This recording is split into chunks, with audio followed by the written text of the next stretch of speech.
So thank y'all so much for joining us for the Financial Savvy Family Workshop today. We are so excited to welcome Tracy Latona, financial coach at Golden Rose Financial Coaching. My name is Jessica Carmen. I'm the Community Engagement Specialist here at Childcare Answers. Childcare Answers is the local childcare resource and referral agency for Hamilton, Hendricks, and Marion counties. We are a nonprofit organization, so all of the services that we offer are completely free. And we help families find childcare, help them get connected to community resources, workshops, and different things like that. So if you have any questions along those lines, we would love to get connected to you. On that note, Tracy, thank you so much for being here today. And I am very, very excited for all the information you have to share with us. And I will hand it over to you. Awesome. Jessica, thank you so much for that lovely introduction. I am so excited you are here and welcome everyone who is going to be watching the recording of this. My goal here is to provide not only powerful and practical information, but also to serve you where you're at and help you where you're at, create the financial future that you envision for yourselves. I don't know about you guys, but when it came to talking about finances in my household growing up, my dad had this quote: "You don't talk about your money and you don't talk about who you voted for. And what is today? Election day. And what are we doing? A money workshop." So when it came to finances, when my husband and I got married, started our financial journey, I was a mixture between 2 and 6. So let me share with you a little story to just kind of share with you a little bit about why I get to do what I do. So my husband and I have been married for 13 years. And when we first got married, he was in the Army.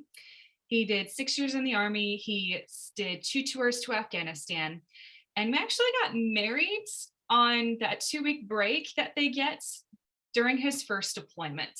So like the first 10 months of our marriage, he was in Afghanistan. I was on my own, living on my own, paying my own bills and all that stuff at 19 years old. So when he got home and I moved to North Carolina, like nobody taught us about money. Nobody showed us how to do a budget. Nobody showed us how to destroy debt. Like we fought about money all the time. And we just had such wildly different viewpoints. Who here can relate to that?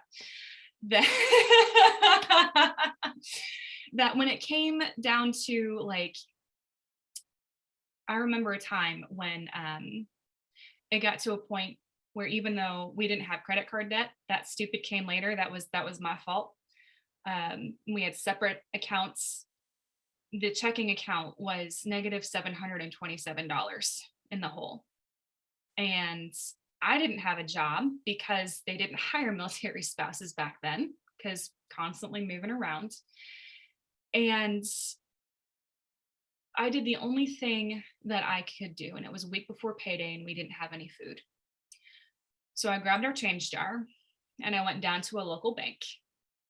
I set that up on the counter. And I don't know what possessed me to say this, but I said, "This is what I have to feed my family for the week." And the bank teller laughed at me.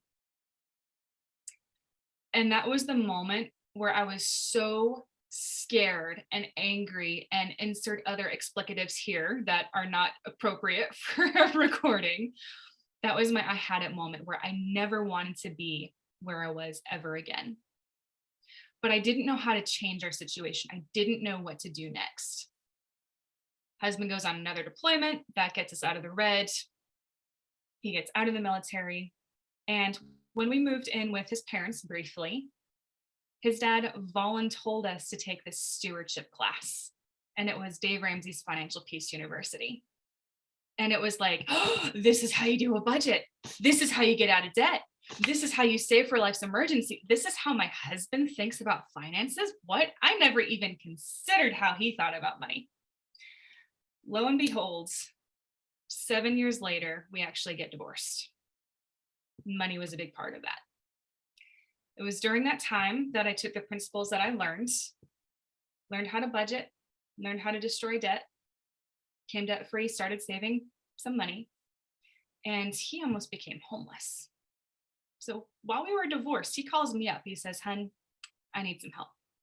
So I go over to his place, we sit down, and we do a budget for 4 hours. It was during that time that he genuinely gave his life to Christ, and I learned what it meant to truly live my life for Jesus. And the Lord brought us back together and we got remarried. And there's a point to this, I promise. We decided to do things differently. We decided to combine our bank accounts. We decided to do a budget together. We decided to create common goals together and work towards them together versus separately like we had before. And it was during that time my husband's like, "You're really good with like this budgeting and this money thing. Why don't you go to school to be an accountant or an investment professional?" And sitting behind a desk and crunching numbers for somebody else was soul sucking to me. And I didn't want to take out college debt to go to school to do something that I didn't want to do. So when I found the ad on Facebook for coming alongside people to help them destroy debts, break generational cycles of financial stress, and walking alongside of them, that's when the light bulb went off. And I felt this is what you're supposed to do. This is my calling, is to help people destroy debts, create generational legacies of good money management, and change transformational mindsets, habits, and behaviors with their money. So that is what I get to do, and that is why I get to do that. So moving on with that, what does financial freedom mean to you? When you hear those words, financial freedom, what emotion comes up for you and what thoughts pop into your head? So for me, financial freedom means that my student loan are disappeared and one day. And we have a lot of medical bills, medical debt from my pregnancy with my son, and then after he was born with surgeries and things like that. I would love to one day get rid of them all.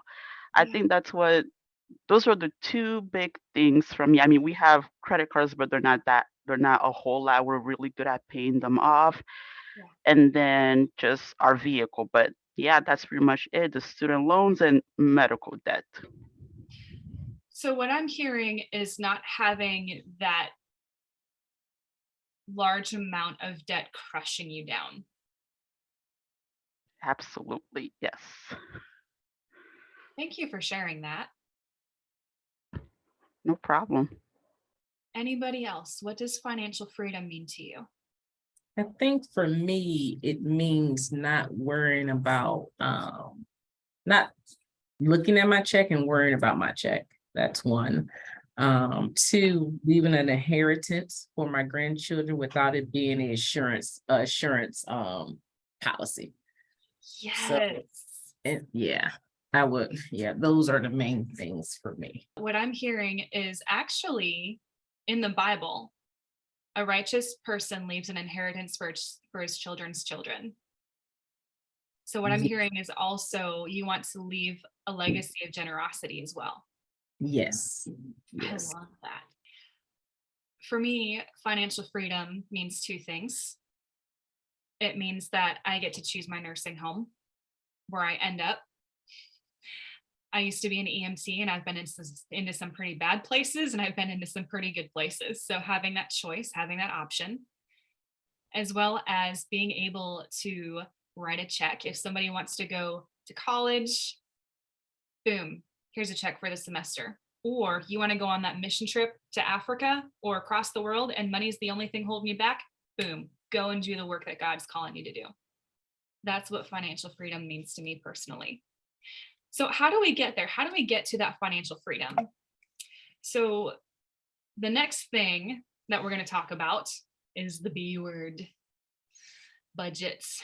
For some people, it is a 4-letter cuss word, but I want to talk to you about what it is, what it's not, how to do it, and what happens when you have more month than money. So, a budget is not a ball and chain and shackle around your ankle or your neck holding you back. A budget is actually permission to spend.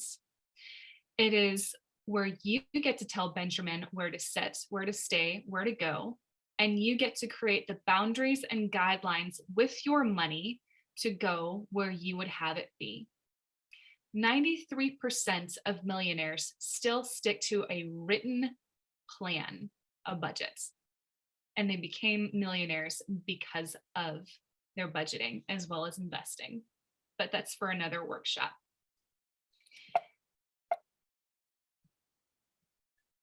So how do you do a budget with your spouse? I kind of touched on this a little bit earlier, kind of button heads with the hubby there, not really seeing eye to eye. This is from Rachel Cruz's book, Know Yourself, Know Your Money. There's 7 money tendencies that people tend to have. The nerd and the free spirit. Your nerd is somebody who loves to do the budget. They love writing the numbers down. They love to plan. Usually they're the type of people where you go on vacation, you have an itinerary for every minute of every day, or at least a list of things that you want to do. The free spirit is more along the lines of, I'm going to let life come as it may, and I'm going to enjoy the ride. They're the type of person where if you go on vacation, they don't want to be bound by an itinerary. They want to do what they want to do when they want to do it. Then you have your saver versus your spender. That one's pretty explanatory. So if I gave you a $100 bill, if I gave you a Benjamin, are you going to want to save that? Or do you want to spend that? And then also, in what way? Do you want to save it for a goal? Do you want to save it for your emergency fund? Do you want to spend it on yourself, or do you want to spend it on others? Next is experiences versus things. Some people truly enjoy spending money on experiences. When it comes to, let's just say you go to a carnival, they're the ones who want to ride the rides and do the fun things, whereas more on the things side, they want something that's tangible that they can bring home with them that's going to remind them of that memory. Quality versus quantity. This is another big one. So if I gave you $100, once again, and you got to go buy a pair of shoes, are you going to buy a $100 pair of shoes that are higher quality, that are going to last a long time, or quantity? Do you want to buy five pairs of $20 shoes so you can have options, so you can have a little bit of flavor of everything else? Safety versus status. This is one where I do a lot of mindset work with clients. Do you view money as a safety net? Something there that's going to catch you if Murphy comes knocking? Or do you see money as status? Something that's like a scorecard, something that you have to show for the hard work that you've done. Abundance versus scarcity. We saw this a lot in the pandemic. Abundance mindset people believe there's always going to be more. I'll make more money. I'll have more friends. There'll always be other relationships.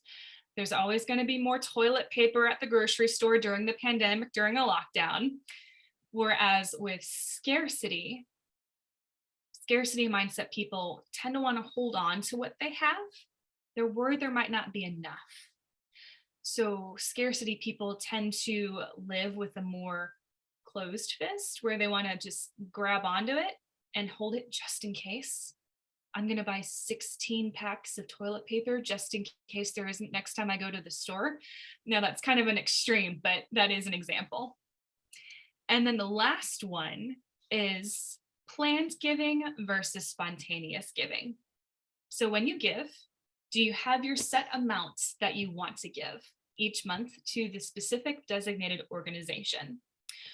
Or do you like to be more spontaneous? Like if you see a friend who's having a hard time and you want to buy them lunch, or there's a missionary at your church and they're like, hey, we're doing fundraising, and you have the money to give there. So going through these things and understanding your mindset and your spouse's mindset will really help you with that communication piece. Not gonna lie, my husband and I just had a tiff like 3 days ago about Christmas stuff. I was more on the experiences things, and he got all bothered about what I posted on Facebook, and I realized, oh, he's thinking from the things aspect, and nothing is right, nothing is wrong, but recognizing his tendencies and recognizing my tendencies helped kind of calm the situation down a little bit. So how do you work with your spouse when you recognize what your tendencies are? Discover your why. The what is to have those student loans paid off and having that medical debt paid off. The what is being able to leave an inheritance to your grandkids. But why is that important to you? What's that motivation that's beneath of that? What's that emotion, that guttural story underneath of that? Reflect on your identity and your core values and how your money ties into that. So if a core value that you have is adventure, and you're not able to go on adventures with your spouse or with your kids, like that can kind of feel out of alignment. Create a common vision. So once you have that discussion of, hey, this is our why, this is the core values that we have, and this is the identity that we want to have with our finances, what are some similarities that you can knit together to create a common vision? A great way to do this is go out on a date, have a little bit of romance maybe, and ask your spouse, what do you want for our future? What do you want that to look like? This might be a little difficult.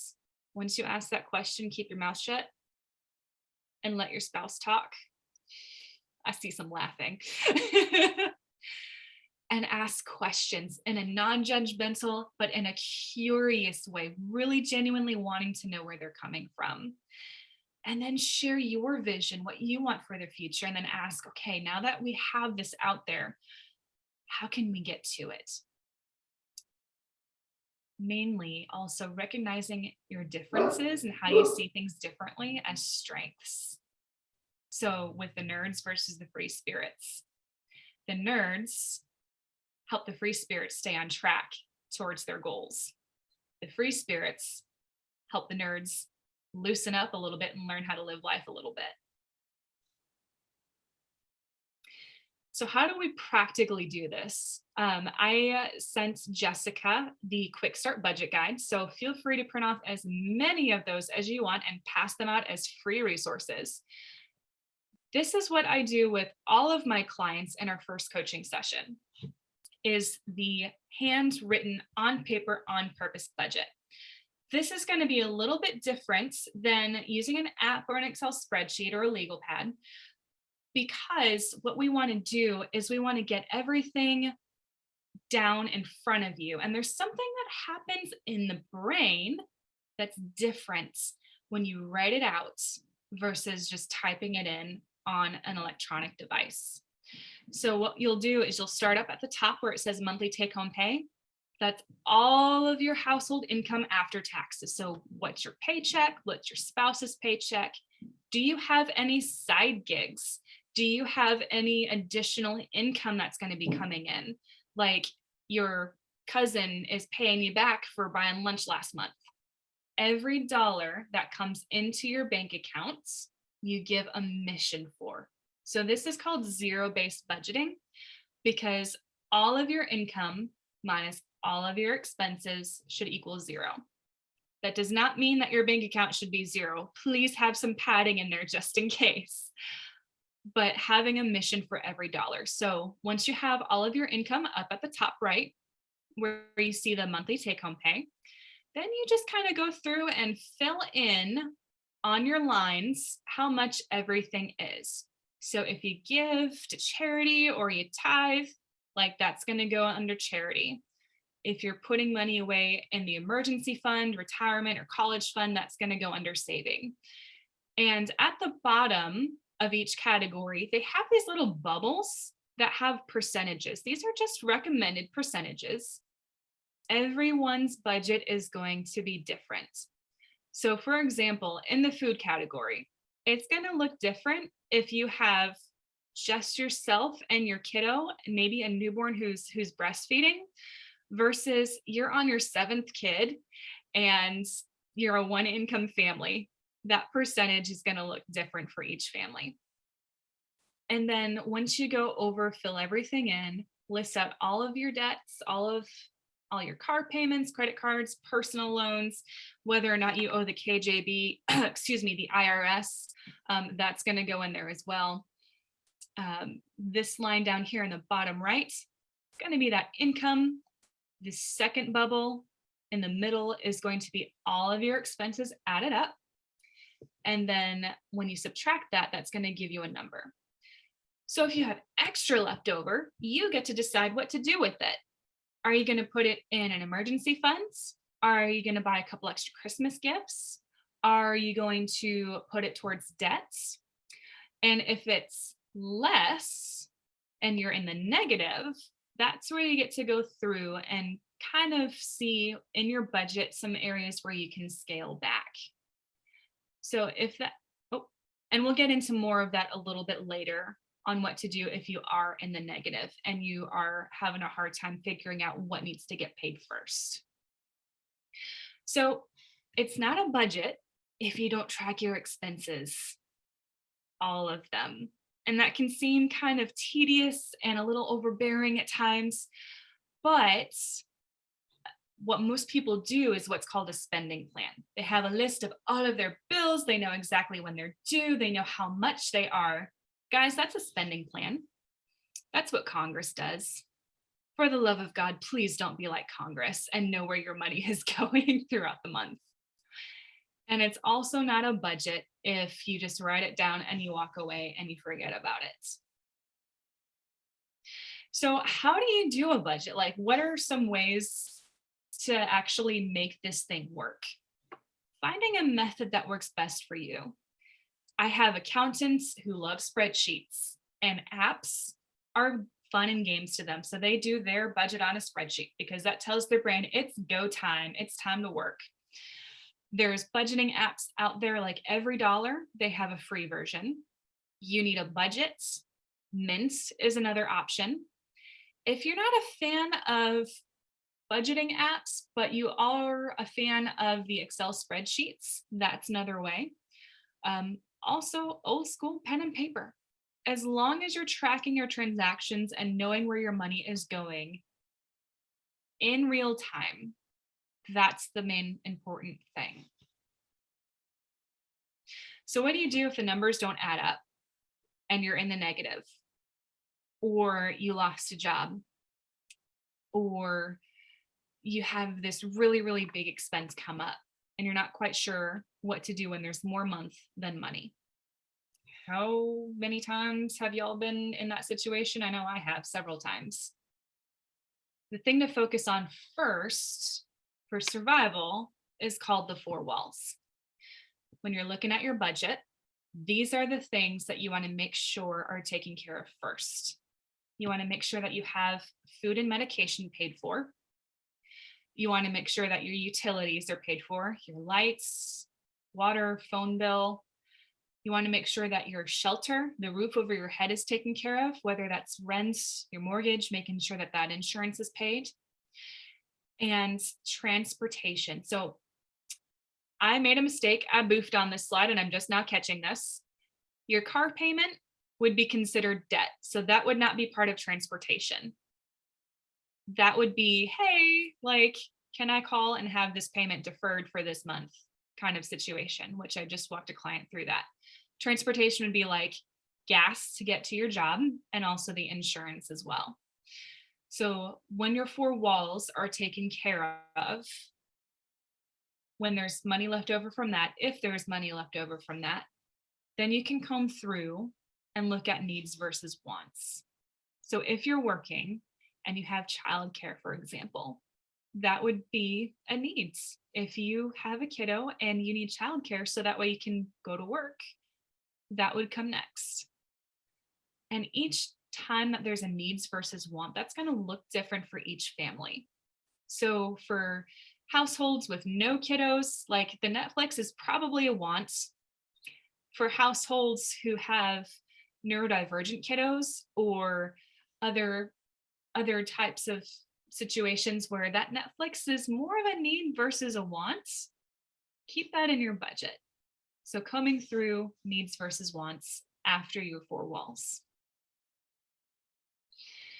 Next is staying motivated.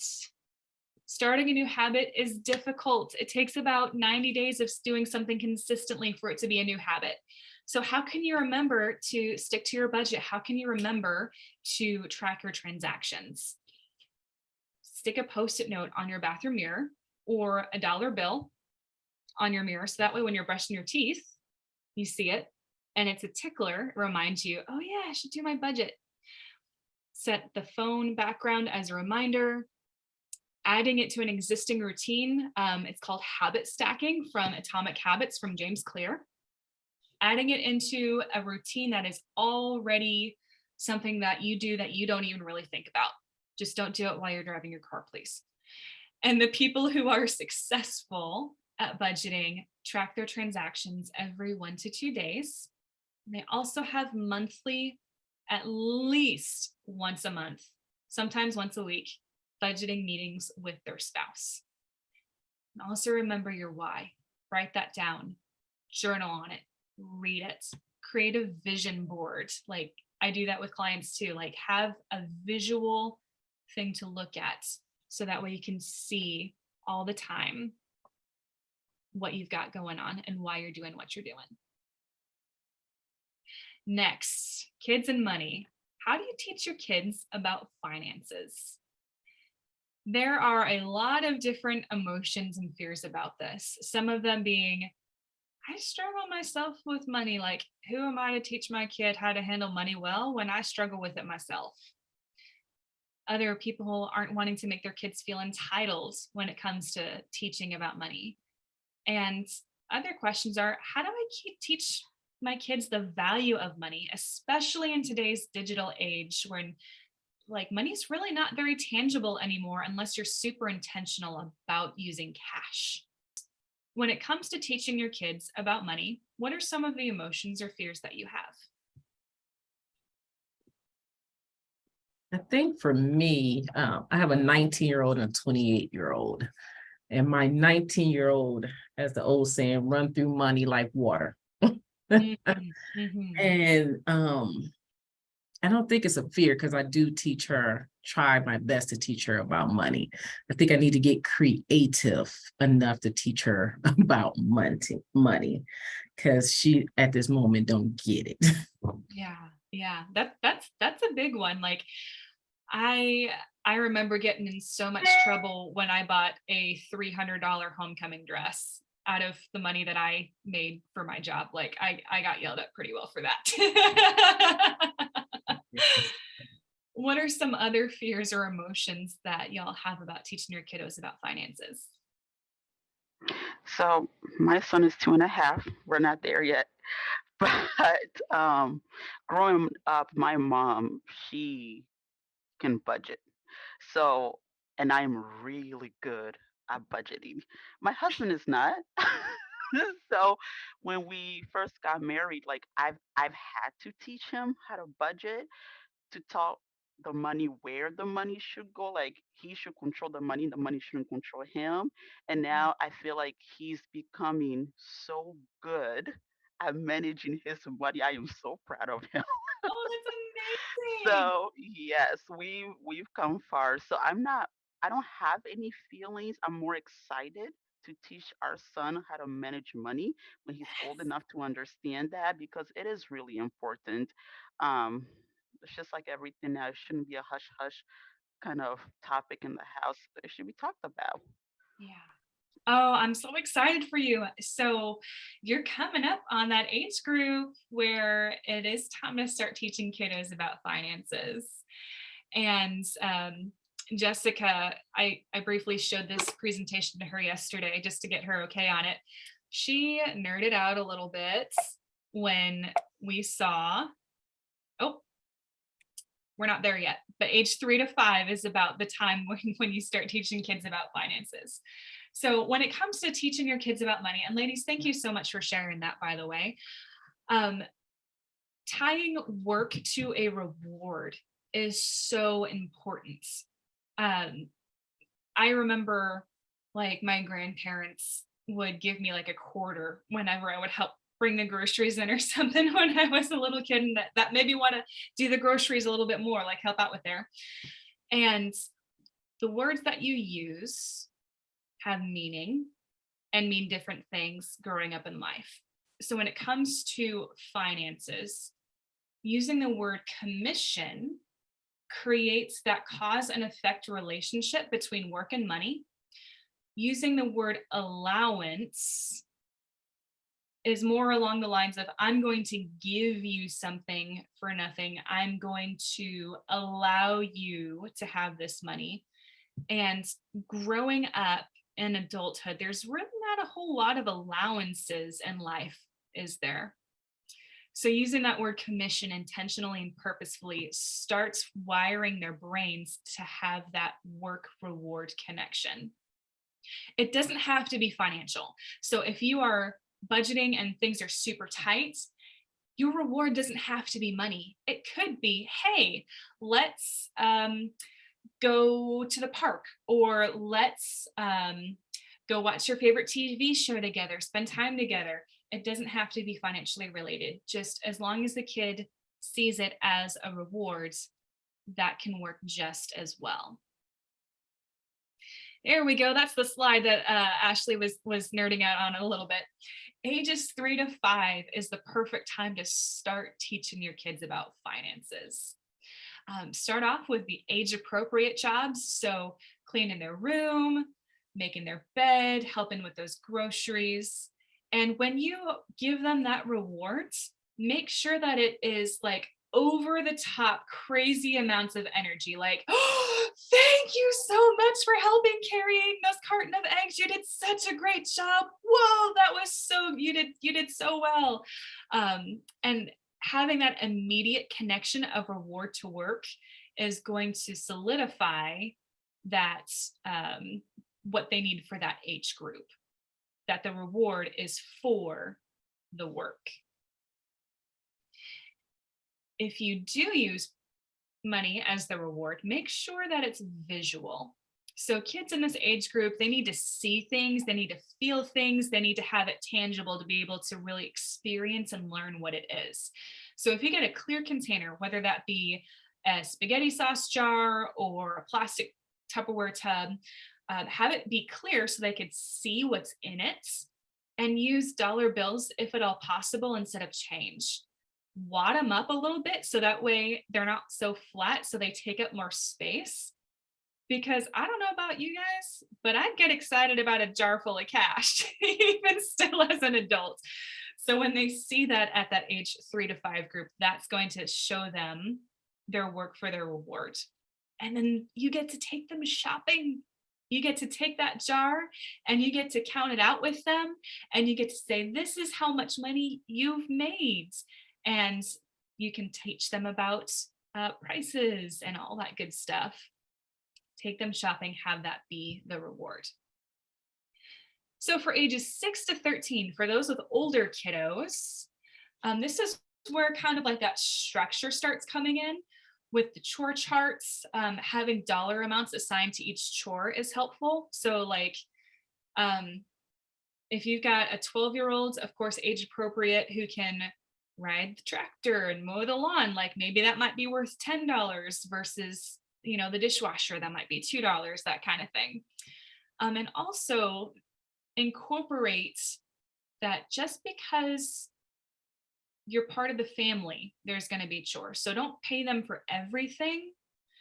Make sure that there's chores that are just because chores as well. So that way they know that they're involved with something greater than themselves. This is a great age group where they can see extra jobs around the neighborhoods. I remember when I was like 11 or 12, my parents told me, they voluntold me to go help my neighbor paint her kitchen. Made some extra cash doing that way.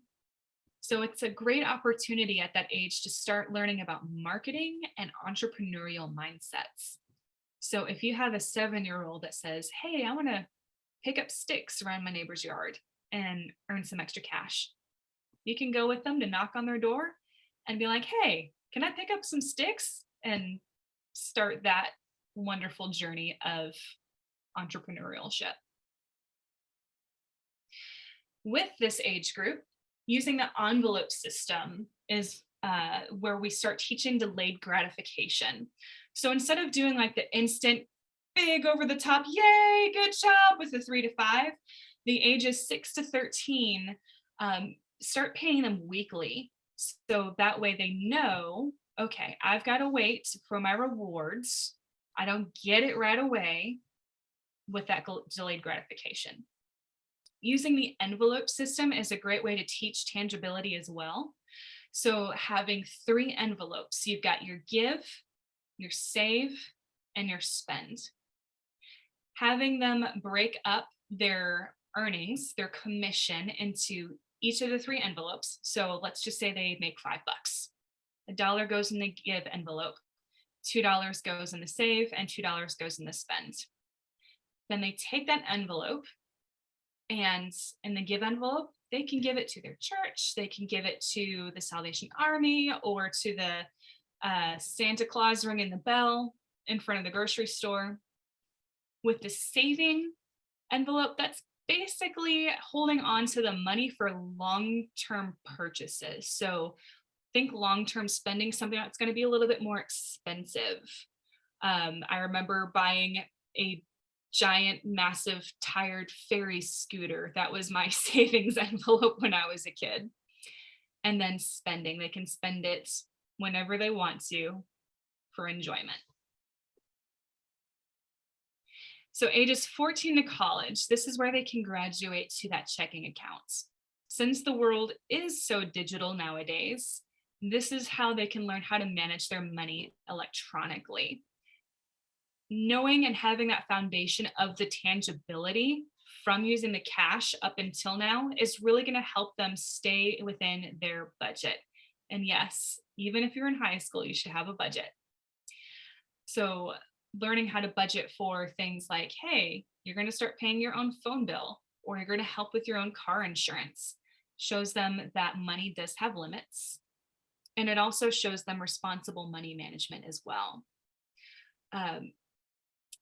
Using cash lights up different pain centers in the brain than using a credit card or even a debit card. Not having that foundation of using cash, a lot of people in the millennial generation and younger don't have that tangibility aspect with cash like the older generations do.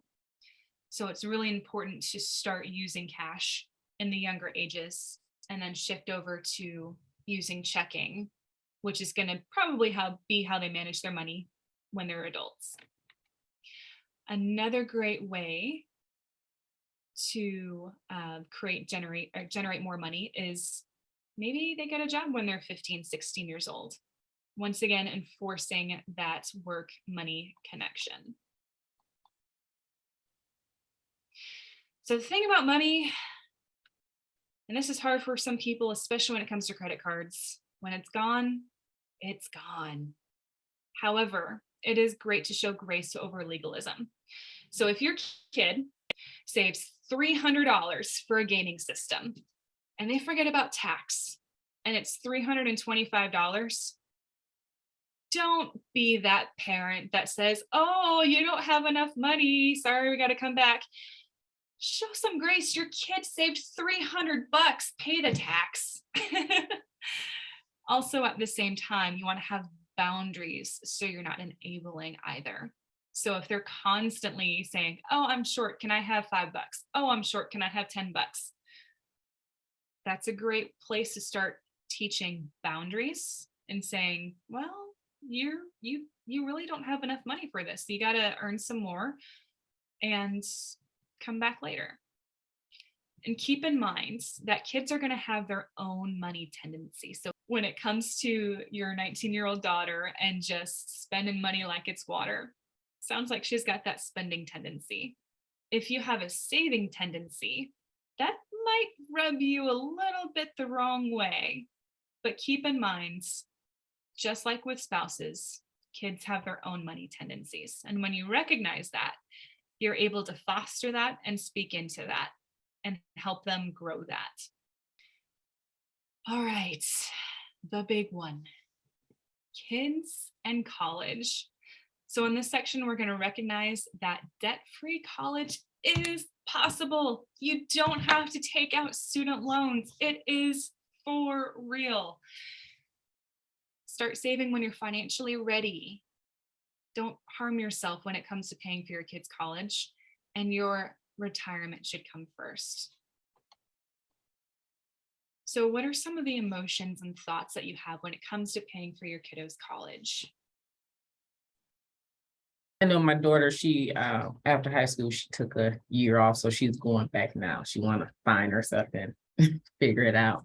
But I want her to be debt free leaving college. I don't want her to rely on student loans, which part of her peers now, that's what they tell her. Oh, you could do a student loan, you could do a student loan, it's like, so that's my fear. Like, Mari, you can do other things, other ways, grants, scholarships. We can talk about it.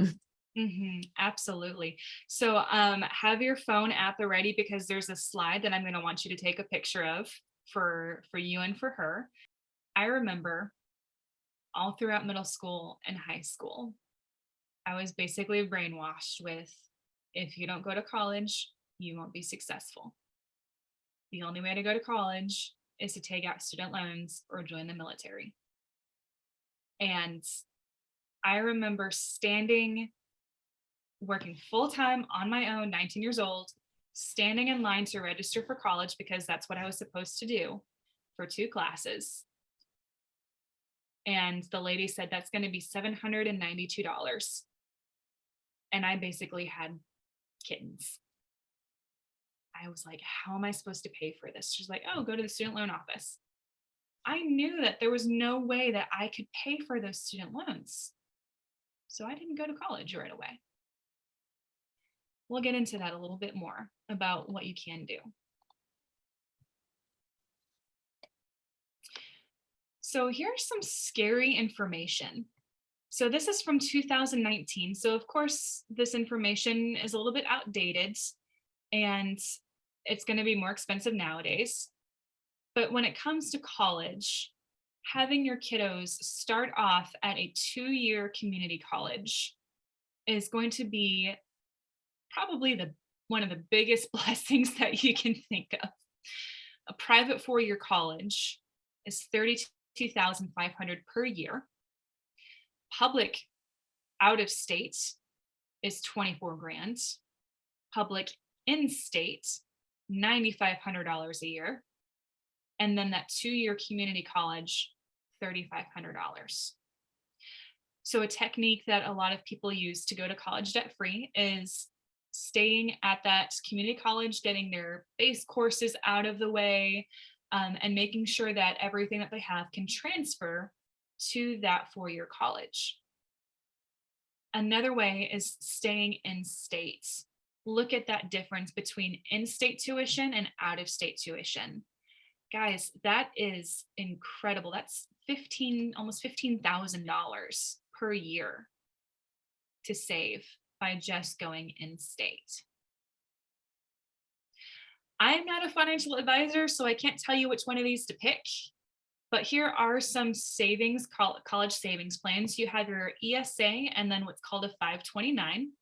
We won't get into the weeds with a whole bunch of this, but basically the main difference is with an ESA, you can choose more options in which to invest, whereas with a 529, there's not as many choices to invest. However, with the 529, you can use that at any age. I have a client who actually used his daughter's 529 before she started college to pay for his own college tuition, and that worked out. So talking to a financial advisor about the best college savings plan is going to definitely help increase your investment into your kiddos' education.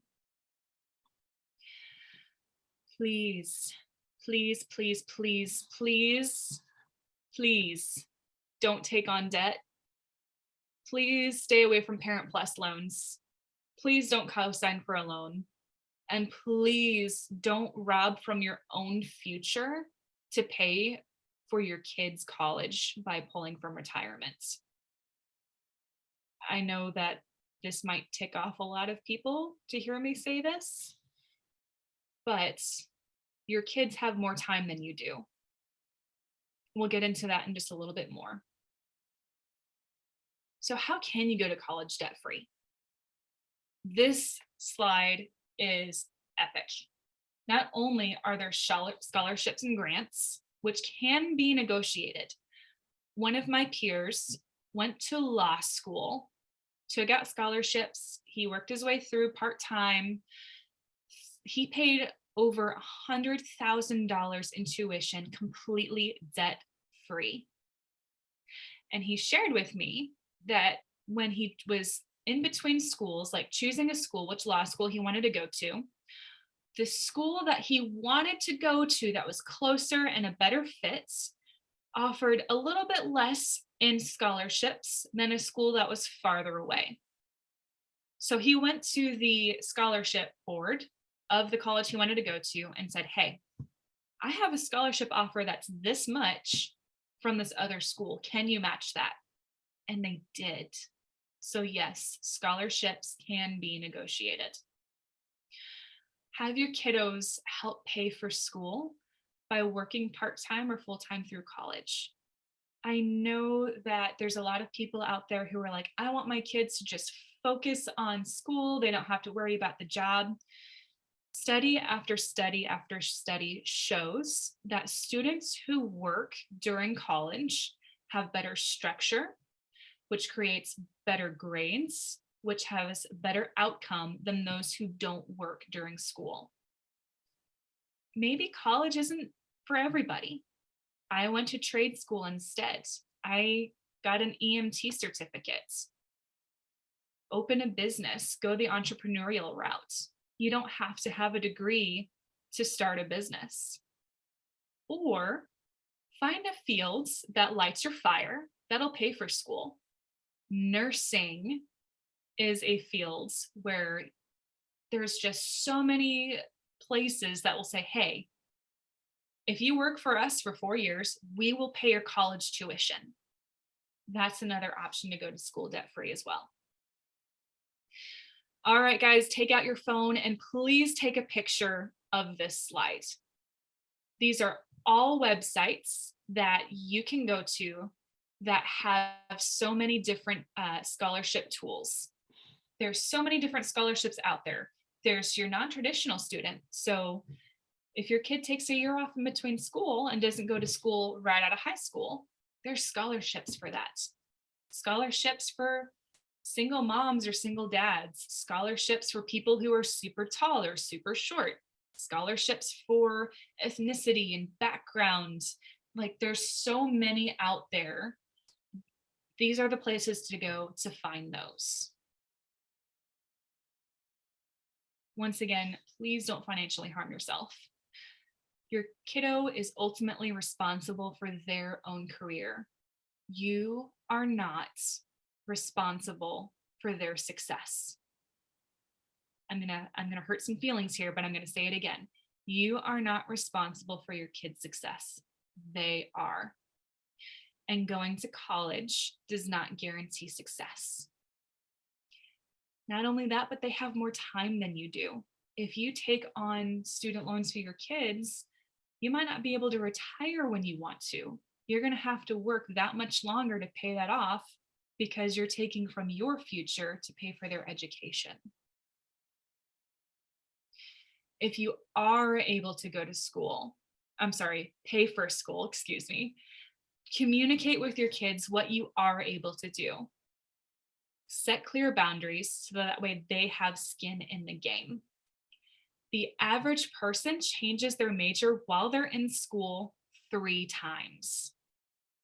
3 times.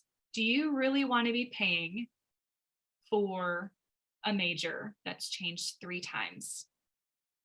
Because you're still going to have to pay those student loans if you take out loans for the major that they decided they wanted to change. So when they have skin in the game, not only are they more committed, but they're going to spend more time thinking about what they really want to do. All right, guys, it is question and answer time. What questions do y'all have? What are some of the techniques that you use to pay down debt? I know you talked about, budget and the four walls, but outside those four walls, a person like me have credit card and other things. And looking at my budget, it's red at this moment, but in a good way. But because I'm trying to do a zero down budget. But what are some suggestions do you use for paying down debt I am with so credit cards? so excited that you asked this question. And I knew we wouldn't have time to get into that in this presentation, so that's why I left it out. So I'm glad I get to talk about it now. So the thing with paying down debt is keep in mind that money, that finances is 80% behavior and only 20% knowledge. So we're going to want to work with your behavior with your money. And the best way to do that is with the debt snowball method. The debt snowball method is listing all of your debts from smallest amount owed to largest amount owed, the balance. You're not going to look at your interest payments. You're not going to look at your interest payments. And you're also not going to look at what your monthly payment is. Because what happens when you pay the minimums on all of your debts, stop paying $20 here, $10 here, $30 there. Pay minimums on everything except your smallest one. Because what happens is when you do that, you get that smallest one paid off. You get an endorphin rush. It feels good. Whew, that doctor bill that I had, that's finally done. I don't have to worry about that anymore. Everything that you were paying on that smallest one, you roll over into that second one and you pay that off sooner. And then by the third or fourth time that you've got 3 or 4 debts paid off, you're like, oh my gosh, this is actually working. Holy cow. Like, I'm actually paying off debt. And you can tangibly see like how much you've paid off, how many you've paid off. And that gives you the motivation to keep going. And that works with your behavior instead of against it. What would be the best approach if you have credit cards, but you've gotten behind on the payment? So the interest and everything keeps snowballing. What would be your best advice for dealing with that? How far behind are you on the credit cards? Like 3 payments. Okay. And without turning into Dave Ramsey here, because I know that we're we're on a recording, I'd love to know more about your situation. But kind of like the drive-by coaching answer for that would be, have you called them and communicated what's going on? Yes. Okay, wonderful. Have you tried to negotiate with them like, hey, like, is there a way that we could get some of these fees taken off or some of this interest kind of frozen for a little bit? No. That would be your next step. Let them know, hey, this is what's going on. I recognize that I'm falling behind. Is there anything that you can do to work with me on this? Okay. And depending on the company, Visa's really good. Capital One's pretty good. I've had people had fees taken off. I've had interest go to 0% for a little bit of time to stop that snowball effect. And if it really gets down to it to where you can't pay it, communicate with them. Hey, this is how much I can pay you this month, even if it's not the minimum. So communication is going to be your best bet. Thank you. Yeah, absolutely. That was helpful. That's the first time I ever hear someone say that you can have your interest rate frozen or zero down for a certain amount of time. Is it do you know? Do they have to do a credit score off? Do it depends on their credit score, or does it depends on their credit history? Do you know how they calculate? I mean, we'll be able to approve something like that. I don't think it's based off of credit score. So from my experience, from what my clients have gone through, there are programs built into the company specifically for people who are struggling to make their payments. So they might say, hey, you've been making your payments just fine. They might not be as willing to work with you, but if you've and please hear me. I'm not saying don't pay your bills. If you are struggling, as much as it might be a wound to pride to say, hey, this is the situation that I'm in. I have heard of the programs that say we're specifically designed to help those who are struggling with their payments. They might be able to restructure that a little bit. Tracy, what amazing, helpful information. I know that I took so much from this. And I truly believe that knowledge is power, right? So the more education, the more resources, the better off everyone is, whether you've already had some sort of experience with it or not. I just can't explain enough how I truly believe knowledge is power. So thank you so much for this information. And if any of you on the call or watching the recording, if you or family or a family you know needs help connecting to community resources, help finding childcare or navigating resources to pay for the childcare, let us here at Childcare Answers know. We are here to help you guys. And again, all of our services are completely free. Tracy, again, thank you so much for all of this information. And I appreciate everyone so much for taking the time to join us today. And I hope everyone has a great rest of their afternoon. And I just wanted to thank you so much for having me. I appreciate it. And I also wanted to let you know, there's complimentary conversations, complimentary financial coaching sessions available to you. So every time that somebody comes to me and says, hey, I need help with something, that first conversation I don't charge for. So I invite you to a conversation to kind of go a little bit deeper into your situations and see what resources, tools can help, and if coaching might be a good way to help you get to your goals faster.